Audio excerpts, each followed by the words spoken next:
I'm Tanya Chen, and you're watching Campus News with the latest from John Marshall High and the surrounding community. Coming up later in the program, teens having babies, Marshall's own Michelangelos, and Marshall Sports. Hey there, I'm Jason Berg. A new program at Marshall seeks to reward students achieving academic excellence as well as recognize the teachers who brought them there. Marshall teacher Lori McPherson's Renaissance program handed out their first awards on Parent Conference Night. Nereida Godinez and Eduardo Serna were the first student recipients for bringing up their grades from more than 3 fails in their last report card up to a C average or better in their current report card. They received a $50 savings bond and movie tickets.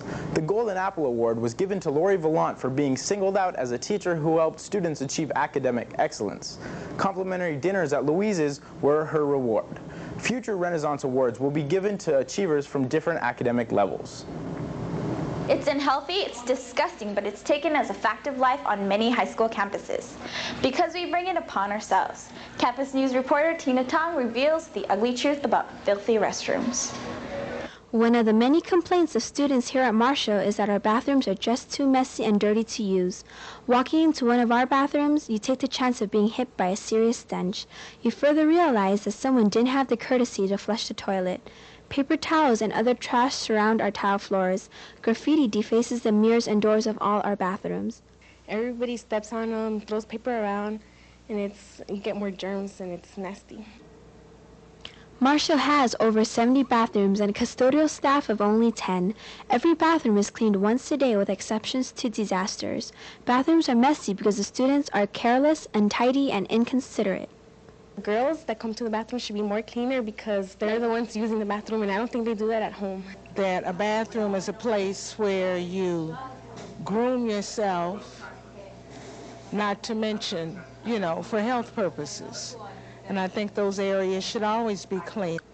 The custodial staff spends 200 hours a month cleaning student bathrooms, and $1,000 are spent on cleaning supplies and toiletries. A bathroom is used for hygienic purposes and should always be kept clean. If students want cleaner bathrooms, they should contribute some effort and clean after themselves. Then maybe we can always have cleaner and nicer smelling bathrooms. We should all work at it together, not just say, kids, it's your job to pick up. It's everybody's job. Throw your trash where it belongs. To have a little bit more respect for your school, Marshall is your second home. So if you want cleaner bathrooms, simply clean after yourself. This is Tina Tong reporting for Campus News. And now, Armand Anderson Bell is out and about in the community with this week's FYI. Hey there, Barristers and community viewers, and welcome to this week's edition of FYI. Community viewers, do I have some news for you? The Shakespeare Bridge, celebrating 72 years of service and the completion of a year-long retrofit, is ready for its reopening. The Gothic-style bridge will reopen with the on-site location party on April 19th from 4 p.m. to 8 p.m. The reopening will consist of the official ribbon-cutting ceremony, historic photo display, and the taste-testing booth set up by local restaurants. Attendees are invited to wear 20-style clothing. The bridge is located in the 4000 block of Franklin Avenue. The party is free and open to public. For more information, you can contact the Franklin Hill Resident Association at 213-664-7247. Parking is free at Marshall, and there will be a shuttle available to and from the bridge. The Silver Lake Community Presbyterian Church is hosting a celebration on Easter Sunday morning, beginning at 7 a.m. with a hot gourmet breakfast. The celebration will continue with the Easter service by Dr. David Mateki at 9:30 a.m., followed by an Easter egg hunt and a story of Easter on the front lawn at 11:30 a.m. The church is located at 2930 Hyperion Avenue. For more information, call 213-663-3152 or 213-663-3151. Moving on to school news. Have you ever sat back and asked yourself, what are you really good at? Well, have no fears. Mr. Tellez and the Work Experience Office and the AVBAT test have the answers to your questions. It's basically a general aptitude test. The students are asked a number of questions, and the test is interpreted by a professional interpreter to tell them what they're real good at, what their strengths are, and also things that they may want to improve on. For information and signing up for the ASVAB test, contact Mr. Tellez in the Work Experience Office. Oh, and one more thing. The test is only offered to 10th, 11th, and 12th graders. 9th graders, better luck next year. Seniors, before you know it, prom will be staring you right in the face. You've covered everything, right? Transportation, clothing, and after prom. But have you done your prom bids? But wait a minute. What are prom bids? Prom bids are actually the application in which your seat at the prom is randomly picked by lottery type system. Each couple must submit their IDs and completed application to Bungalow G on Friday the 17th, when a banner with the application numbers will be placed. But you want to sit with your friends, right? Well, that's fine. A whole table can be purchased with a 5-couple limit, but all 5 couples must submit their applications together. But the most important information is yet to come. Anyone who wishes to go to prom must have all delinquencies cleared. That means from Ms. Parrish's office, the textbook room, the library, and the student store. Well, you've heard the news about prom bids. Get them in a Bungalow G before the 20th this month. That's it for this week's FYI. Back to you in the studio. Most of us know or have known a teenage parent. Carla Science met up with one of Marshall's teenage mothers to find out just what her life is like. Although teenagers know the consequences of having unprotected sex, many still gamble and become unwilling and unknown parents.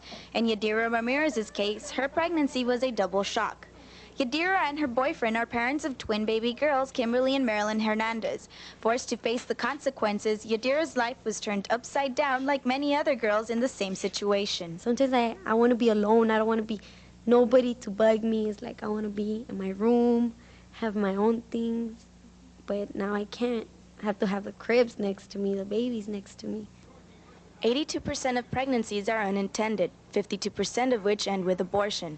Yet there are still those that do decide to take on the responsibility of their actions. As for Yadira, her daughters have made a difference in her life, but she does have some advice for other teens. Take care of themselves. Think about it. Don't have sex. It's hard. Don't get pregnant. But if they're pregnant, don't abort them, one thing, because that's not right. Teen pregnancies are risky not only for the mothers, but also the child. Babies of teenage mothers are 11% more likely to be born with birth defects, and 1 out of 32 will have a premature birth. This is Carla Science reporting for Campus News.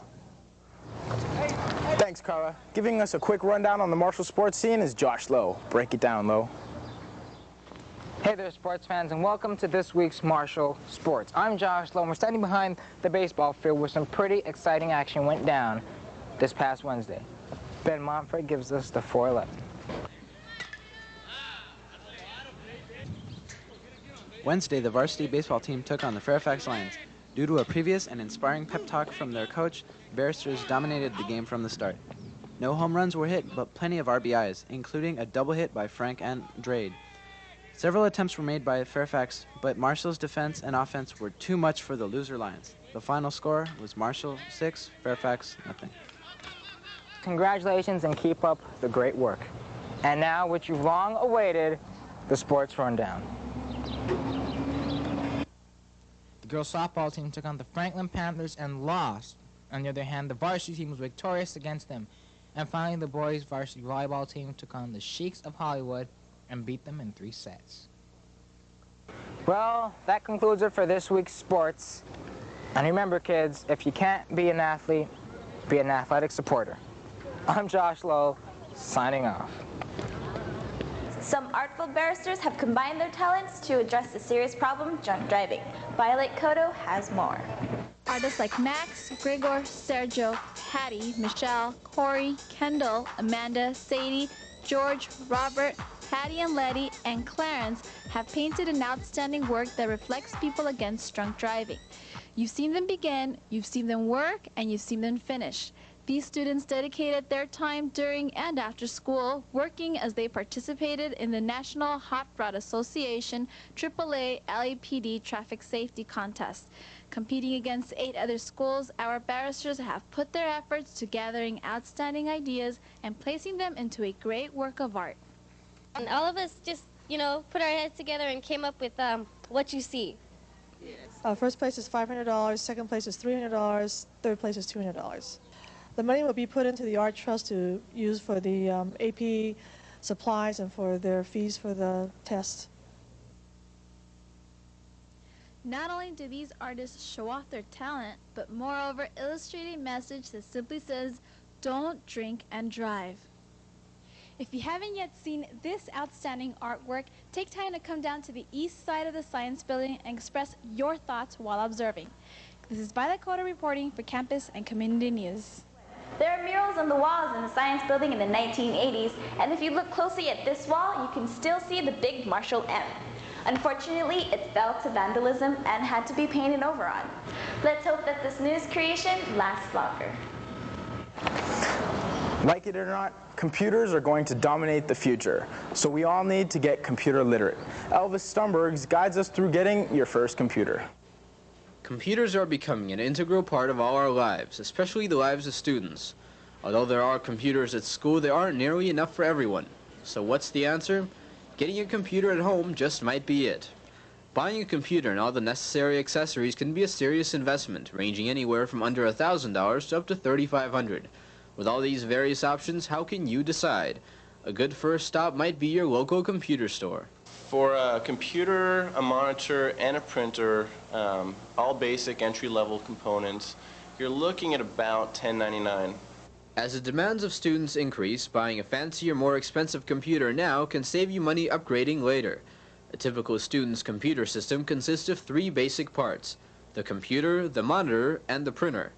The computer is the most important part. Prices for an average computer range from $800 to upwards of $2,000. If you're just doing reports, stuff for school, Pentium class computer in general will work fine. Any Pentium class computer, Pentium 166, Pentium 200, you can get some really good deals. The next part is the monitor. Although an indispensable part of your computer system, buying one is fairly simple. A typical monitor should be about 15 inches diagonally and run you around $200.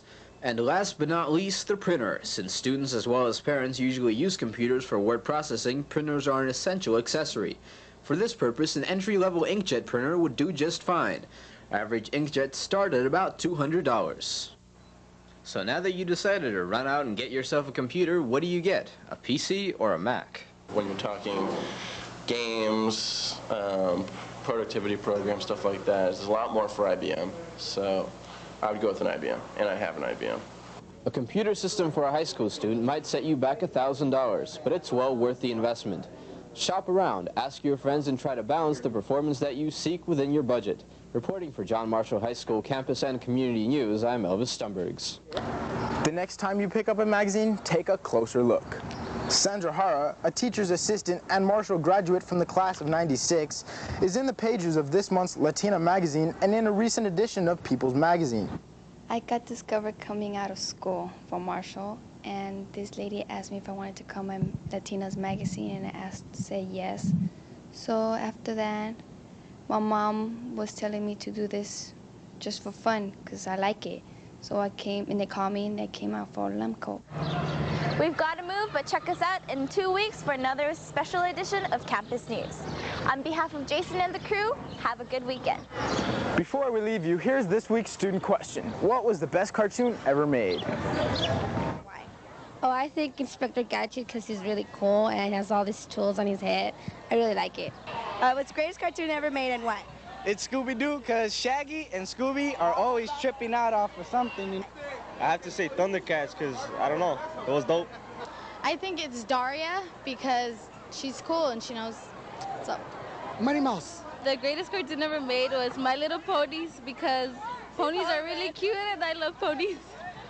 I will have to say the Rugrats because they're little kids and they're crazy, they're funky. Toby, a battle. Tom and Jerry, because they're just, I grew up with them. Why? Care Bears. He-Man and She-Ra. She-Ra! He-Man. The best cartoon that I think is Robotech. The Power Rangers ripped them off. They were better than the Power Rangers. Voltron.